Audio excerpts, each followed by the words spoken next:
سب سے پہلا گھر جو لوگوں کی عبادت کرنے کے لیے مقرر کیا گیا تھا وہی ہے جو مکے میں ہے، بابرکت اور جہان والوں کے لیے موجب ہدایت۔ اس میں کھلی ہوئی نشانیاں ہیں، جن میں سے ایک ابراہیم کے کھڑے ہونے کی جگہ ہے۔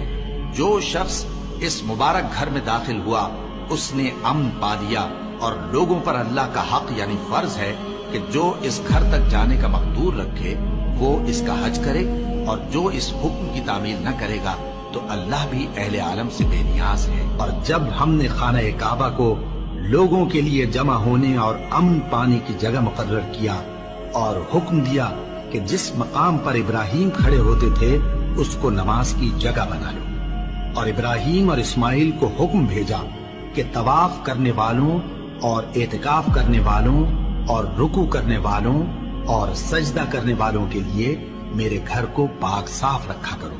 بے شک کوہ صفا اور مروہ اللہ کی نشانیوں میں سے ہیں، تو جو شخص خانہ کعبہ کا حج یا عمرہ کرے اس پر کچھ گناہ نہیں کہ دونوں کے درمیان چکر لگائے، بلکہ یہ ایک نیک کام ہے، اور جو کوئی نیک کام کرے تو اللہ قدردان ہے، دانا ہے۔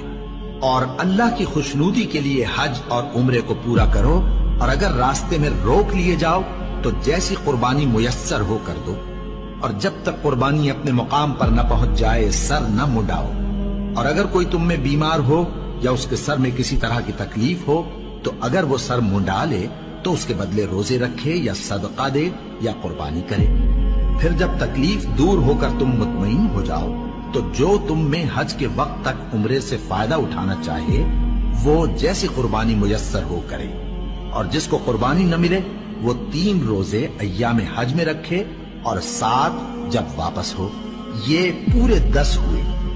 یہ حکم اس شخص کے لیے ہے جس کے اہل و عیال مکے میں نہ رہتے ہوں۔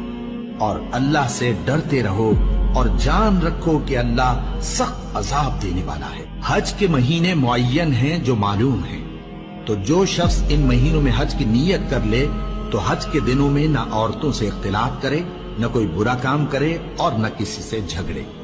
اور جو نیک کام تم کرو گے وہ اللہ کو معلوم ہو جائے گا۔ اور زاد راہ یعنی رستے کا خرچ ساتھ لے جاؤ، کیونکہ بہترین زاد راہ پرہیزگاری ہے۔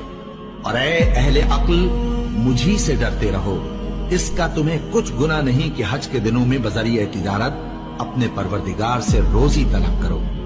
اور جب عرفات سے واپس ہونے لگو تو مشعر حرام یعنی مزدلفہ میں اللہ کا ذکر کرو، اور اس طرح ذکر کرو جس طرح اس نے تم کو سکھایا، اور اس سے پیشتر تم لوگ ان طریقوں سے محض ناواقف تھے۔